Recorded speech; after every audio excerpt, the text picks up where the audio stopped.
Beyond the Wall of Sleep by H.P. Lovecraft. I have often wondered if the majority of mankind ever pause to reflect upon the occasionally titanic significance of dreams, and of the obscure world to which they belong. Whilst the greater number of our nocturnal visions are perhaps no more than faint and fantastic reflections of our waking experiences, Freud, to the contrary, with his puerile symbolism, there are still a certain remainder whose immundane and ethereal character permit of no ordinary interpretation, and whose vaguely exciting and disquieting effect suggests possible minute glimpses into a sphere of mental existence no less important than physical life, yet separated from that life by an all but impassable barrier. From my experience, I cannot doubt but that man, when lost to terrestrial consciousness, is indeed sojourning in another and uncorporeal life, of far different nature from the life we know, and of which only the slightest and most indistinct memories linger after waking. From those blurred and fragmentary memories we may infer much, yet prove little. We may guess that in dreams, life, matter, and vitality, as the earth knows such things, are not necessarily constant, and that time and space do not exist as our waking selves comprehend them.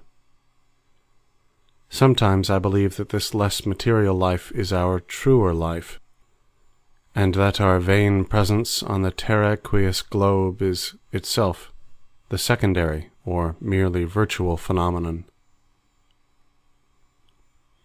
It was from a youthful reverie filled with speculations of this sort that I arose one afternoon in the winter of 1900 and 1901, when to the state psychopathic institution in which I served as an intern was brought the man whose case has ever since haunted me so unceasingly.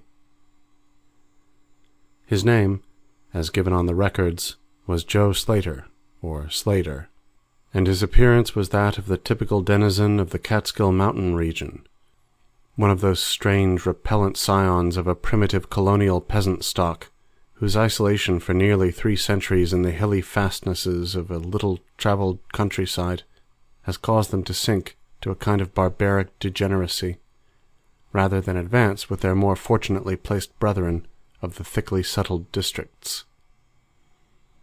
Among these odd folk, who correspond exactly to the decadent element of white trash in the South, law and morals are non-existent, and their general mental status is probably below that of any other section of Native American people. Joe Slater, who came to the institution in the vigilant custody of 4 state policemen, and who was described as a highly dangerous character, certainly presented no evidence of his perilous disposition when I first beheld him. Though well above the middle stature, and of somewhat brawny frame, he was given an absurd appearance of harmless stupidity by the pale, sleepy blueness of his small watery eyes, the scantness of his neglected and never-shaven growth of yellow beard, and the listless drooping of his heavy nether lip. His age was unknown, since among his kind neither family records nor permanent family ties exist, but from the baldness of his head in front, and from the decayed condition of his teeth, the head surgeon wrote him down as a man of about 40. From the medical and court documents we learned all that could be gathered of his case. This man, a vagabond, hunter, and trapper, had always been strange in the eyes of his primitive associates. He had habitually slept at night beyond the ordinary time, and upon waking would often talk of unknown things in a manner so bizarre as to inspire fear even in the hearts of an unimaginative populace. Not that his form of language was at all unusual, for he never spoke save in the debased patois of his environment, but the tone and tenor of his utterances were of such mysterious wildness that none might listen without apprehension. He himself was generally as terrified and baffled as his auditors, and within an hour after awakening would forget all that he had said, or at least all that had caused him to say what he did, relapsing into a bovine, half-amiable normality like that of the other hill-dwellers. As Slater grew older, it appeared, his matutinal aberrations had gradually increased in frequency and violence, till about a month before his arrival at the institution had occurred the shocking tragedy which caused his arrest by the authorities.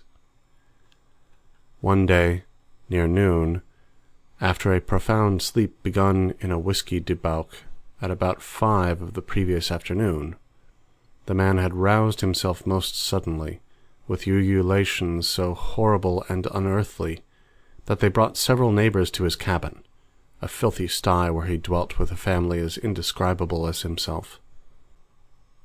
Rushing out into the snow, he had flung his arms aloft and commenced a series of leaps directly upward in the air, the while shouting his determination to reach some, quote, big cabin with brightness in the roof and walls and floor, and the loud, queer music far away, unquote.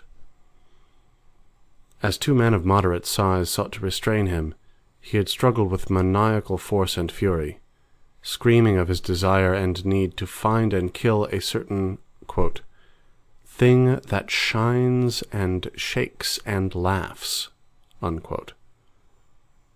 At length, after temporarily felling one of his detainers with a sudden blow, he had flung himself upon the other in a demoniac ecstasy of bloodthirstiness, shrieking fiendishly that he would, quote, jump high in the air and burn his way through anything that stopped him, unquote. Family and neighbors had now fled in a panic, and when the more courageous of them returned, Slater was gone, leaving behind an unrecognizable pulp-like thing that had been a living man but an hour before. None of the mountaineers had dared to pursue him, and it is likely that they would have welcomed his death from the cold. But when several mornings later they heard his screams from a distant ravine, they realized that he had somehow managed to survive, and that his removal in one way or another would be necessary.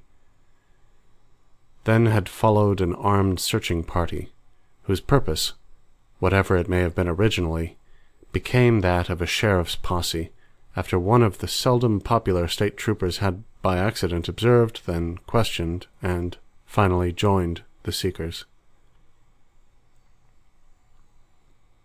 On the 3rd day, Slater was found unconscious in the hollow of a tree, and taken to the nearest jail, where alienists from Albany examined him as soon as his senses returned. To them he told a simple story. He had, he said, gone to sleep one afternoon about sundown after drinking much liquor. He had awakened to find himself standing bloody-handed in the snow before his cabin, the mangled corpse of his neighbor, Peter Slater, at his feet.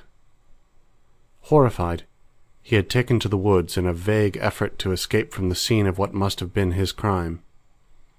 Beyond these things he seemed to know nothing, nor could the expert questioning of his interrogators bring out a single additional fact.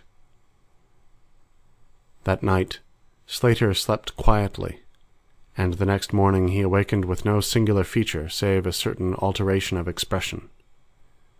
Dr. Barnard, who had been watching the patient, thought he noticed in the pale blue eyes a certain gleam of peculiar quality, and in the flaccid lips an all but imperceptible tightening, as if of intelligent determination. But when questioned, Slater relapsed into the habitual vacancy of the mountaineer, and only reiterated what he had said on the preceding day. On the 3rd morning occurred the first of the man's mental attacks. After some show of uneasiness in sleep, he burst forth into a frenzy so powerful that the combined efforts of 4 men were needed to bind him in a straitjacket. The alienists listened with keen attention to his words, since their curiosity had been aroused to a high pitch by the suggestive, yet mostly conflicting and incoherent stories of his family and neighbors. Slater raved for upward of 15 minutes, babbling in his backwoods dialect of green edifices of light, oceans of space, strange music, and shadowy mountains and valleys. But most of all did he dwell upon some mysterious blazing entity that shook and laughed and mocked at him. This vast, vague personality seemed to have done him a terrible wrong, and to kill it in triumphant revenge was his paramount desire. In order to reach it, he said, he would soar through abysses of emptiness, burning every obstacle that stood in his way. Thus ran his discourse, until with the greatest suddenness he ceased. The fire of madness died from his eyes, and in dull wonder he looked at his questioners and asked why he was bound. Dr. Barnard unbuckled the leather harness and did not restore it till night, when he succeeded in persuading Slater to don it of his own volition, for his own good. The man had now admitted that he sometimes talked queerly, though he knew not why. Within a week 2 more attacks appeared, but from them the doctors learned little. On the source of Slater's visions they speculated at length, for since he could neither read nor write, and had apparently never heard a legend or fairy tale, his gorgeous imagery was quite inexplicable. That it could not come from any known myth or romance was made especially clear by the fact that the unfortunate lunatic expressed himself only in his own simple manner. He raved of things he did not understand and could not interpret, things which he claimed to have experienced, but which he could not have learned through any normal or connected narration. The alienists soon agreed that abnormal dreams were the foundation of the trouble, dreams whose vividness could for a time completely dominate the waking mind of this basically inferior man. With due formality, Slater was tried for murder, acquitted on the ground of insanity, and committed to the institution wherein I held so humble a post. I have said that I am a constant speculator concerning dream life, and from this you may judge of the eagerness with which I applied myself to the study of the new patient, as soon as I had fully ascertained the facts of his case. He seemed to sense a certain friendliness in me, born no doubt of the interest I could not conceal, and the gentle manner in which I questioned him. Not that he ever recognized me during his attacks, when I hung breathlessly upon his chaotic but cosmic word pictures. But he knew me in his quiet hours, when he would sit by his barred window weaving baskets of straw and willow, and perhaps pining for the mountain freedom he could never again enjoy. His family never called to see him. Probably it had found another temporary head, after the manner of decadent mountain folk. By degrees I commenced to feel an overwhelming wonder at the mad and fantastic conceptions of Joe Slater. The man himself was pitiably inferior in mentality and language alike, but his glowing titanic visions, though described in a barbarous, disjointed jargon, were assuredly things which only a superior or even exceptional brain could conceive. How, I often asked myself, could the stolid imagination of a Catskill degenerate conjure up sights whose very possession argued a lurking spark of genius? How could any backwoods dullard have gained so much as an idea of those glittering realms of supernal radiance and space about which Slater ranted in his furious delirium? More and more I inclined to the belief that in the pitiful personality who cringed before me lay the disordered nucleus of something beyond my comprehension, something infinitely beyond the comprehension of my more experienced, but less imaginative medical and scientific colleagues.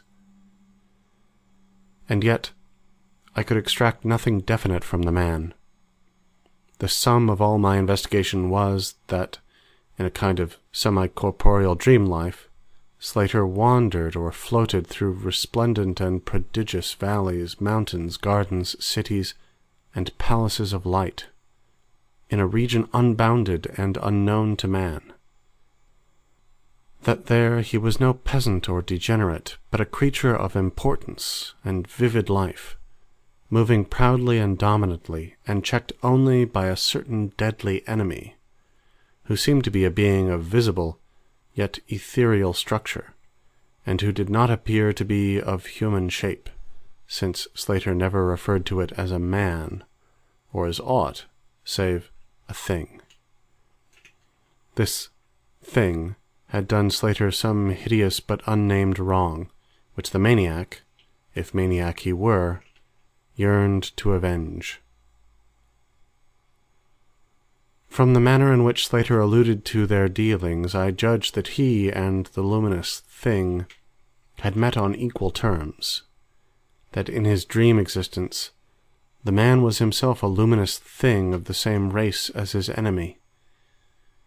This impression was sustained by his frequent references to flying through space and burning all that impeded his progress. Yet these conceptions were formulated in rustic words wholly inadequate to convey them, a circumstance which drove me to the conclusion that, if a dream world indeed existed, oral language was not its medium for the transmission of thought. Could it be that the dream soul inhabiting this inferior body was desperately struggling to speak things which the simple and halting tongue of dullness could not utter? Could it be that I was face to face with intellectual emanations which would explain the mystery, if I could but learn to discover and read them? I did not tell the older physicians of these things, for middle age is skeptical, cynical, and disinclined to accept new ideas. Besides, the head of the institution had but lately warned me in his paternal way that I was overworking, that my mind needed a rest. It had long been my belief that human thought consists basically of atomic or molecular motion, convertible into ether waves or radiant energy, like heat, light, and electricity. This belief had early led me to contemplate the possibility of telepathy, or mental communication by means of suitable apparatus, and I had in my college days prepared a set of transmitting and receiving instruments somewhat similar to the cumbrous devices employed in wireless telegraphy at that crude pre-radio period. These I had tested with a fellow student, but, achieving no result, had soon packed them away with other scientific odds and ends for possible future use. Now, in my intense desire to probe into the dream life of Joe Slater, I sought these instruments again, and spent several days in repairing them for action. When they were complete once more, I missed no opportunity for their trial. At each outbreak of Slater's violence, I would fit the transmitter to his forehead and the receiver to my own, constantly making delicate adjustments for various hypothetical wavelengths of intellectual energy. I had but little notion of how the thought impressions would, if successfully conveyed, arouse an intelligent response in my brain, but I felt certain that I could detect and interpret them. Accordingly, I continued my experiments, though informing no one of their nature. It was on the 21st of February, 1901, that the thing occurred. As I look back across the years, I realize how unreal it seems, and sometimes wonder if old Dr. Fenton was not right when he charged it all to my excited imagination. I recall that he listened with great kindness and patience when I told him, but afterward gave me a nerve powder and arranged for the half-year's vacation on which I departed the next week. That fateful night I was wildly agitated and perturbed, for despite the excellent care he had received, Joe Slater was unmistakably dying. Perhaps it was his mountain freedom that he missed, or perhaps the turmoil in his brain had grown too acute for his rather sluggish physique. But, at all events, the flame of vitality flickered low in the decadent body. He He was drowsy near the end, and as darkness fell, he dropped off into a troubled sleep. I did not strap on the straitjacket as was customary when he slept, since I saw that he was too feeble to be dangerous, even if he woke in mental disorder once more before passing away. But I did place upon his head and mine the two ends of my cosmic radio, hoping against hope for a first and last message from the dream world in the brief time remaining. In the cell with us was one nurse, a mediocre fellow who did not understand the purpose of the apparatus, or think to inquire into my course. As the hours wore on, I saw his head droop awkwardly in sleep, but I did not disturb him. I myself, lulled by the rhythmical breathing of the healthy and the dying man, must have nodded a little later. The sound of weird lyric melody was what aroused me. Chords, vibrations, and harmonic ecstasies echoed passionately on every hand, while on my ravished sight burst the stupendous spectacle of ultimate beauty. Walls, columns, and architraves of living fire blazed effulgently around the spot where I seemed to float in air, extending upward to an infinitely high vaulted dome of indescribable splendor.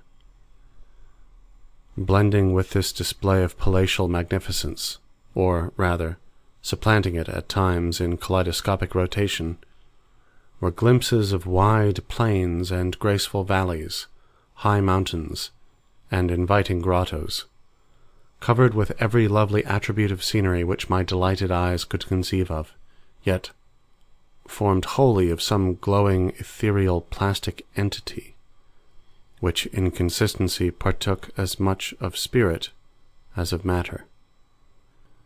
As I gazed, I perceived that my own brain held the key to these enchanting metamorphoses, for each vista which appeared to me was the one my changing mind most wished to behold. Amidst this Elysian realm I dwelt not as a stranger, for each sight and sound was familiar to me, just as it had been for uncounted eons of eternity before, and would be for like eternities to come.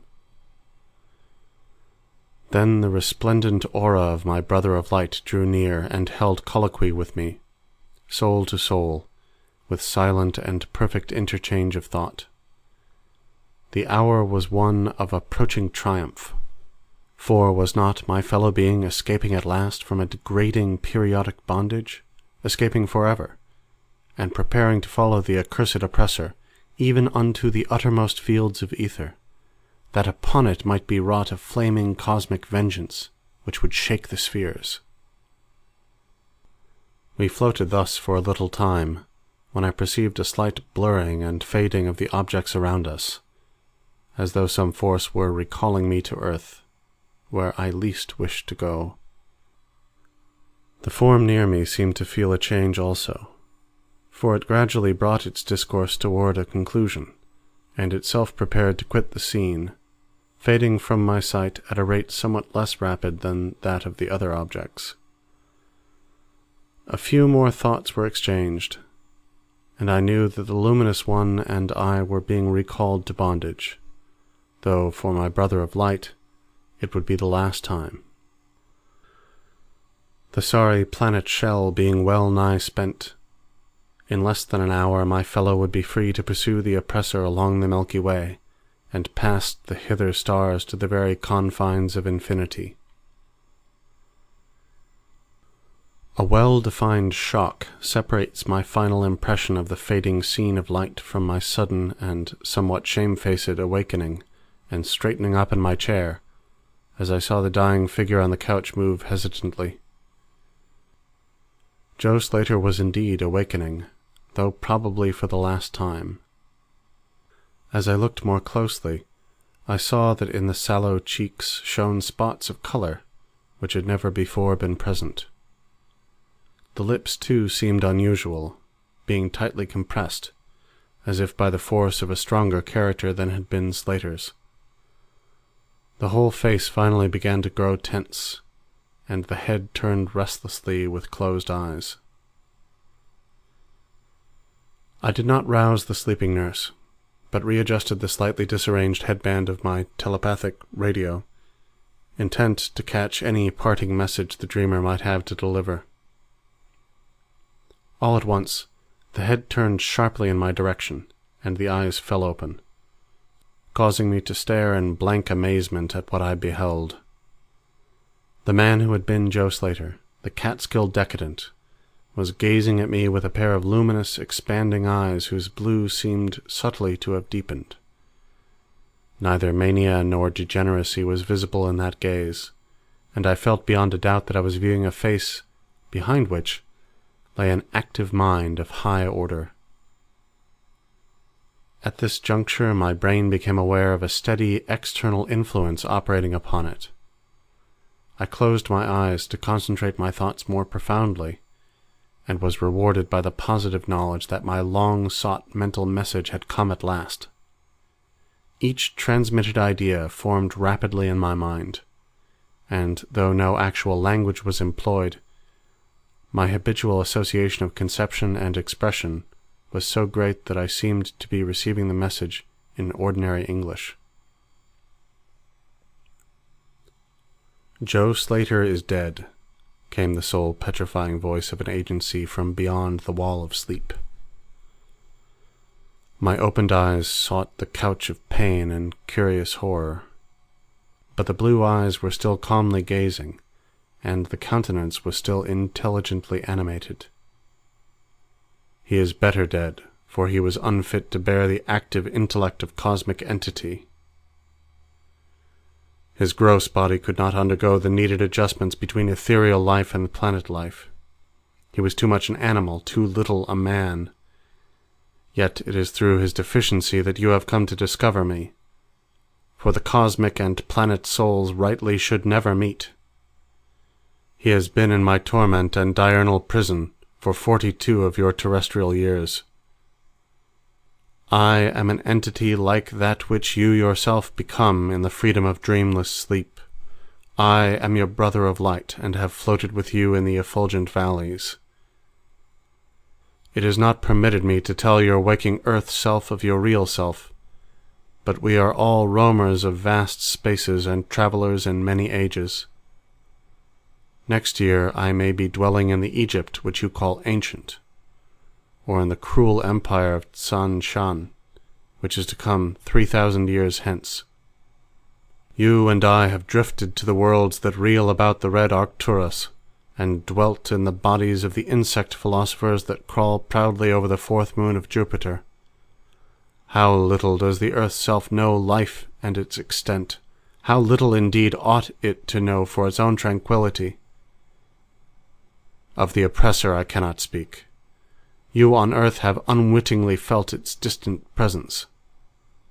You who, without knowing, idly gave the blinking beacon the name of Algol, the demon star.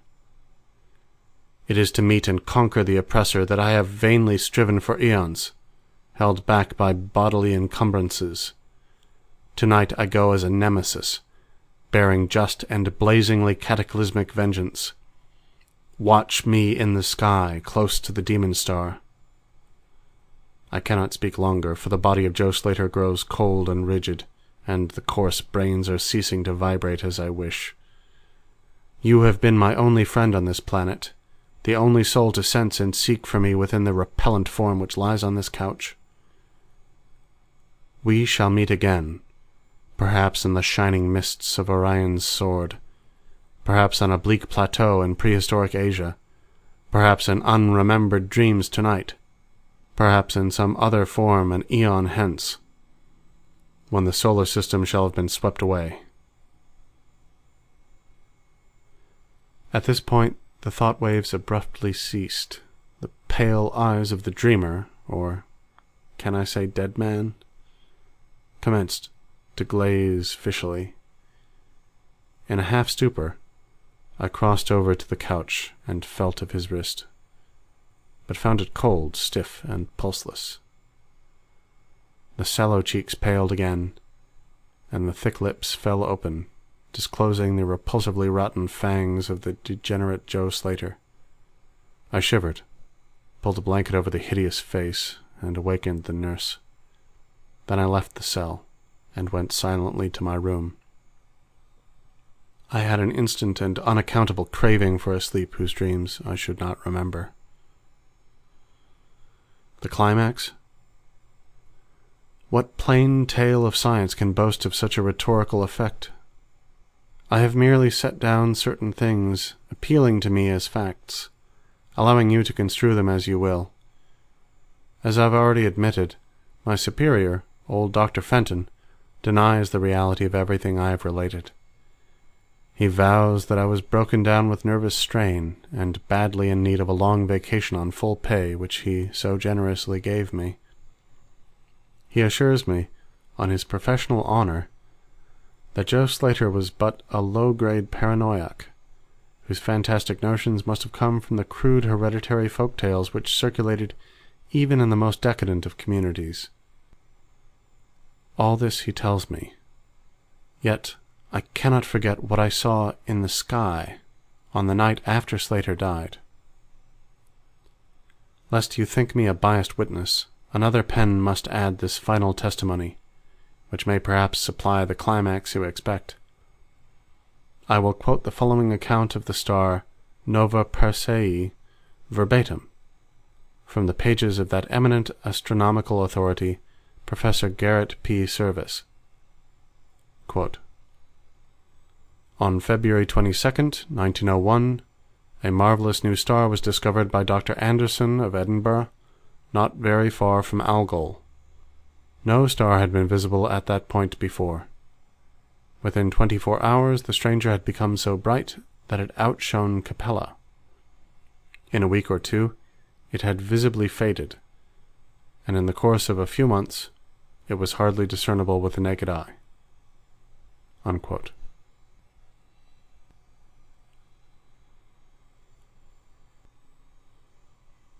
End Beyond the Wall of Sleep by H.P. Lovecraft. This recording is in the public domain.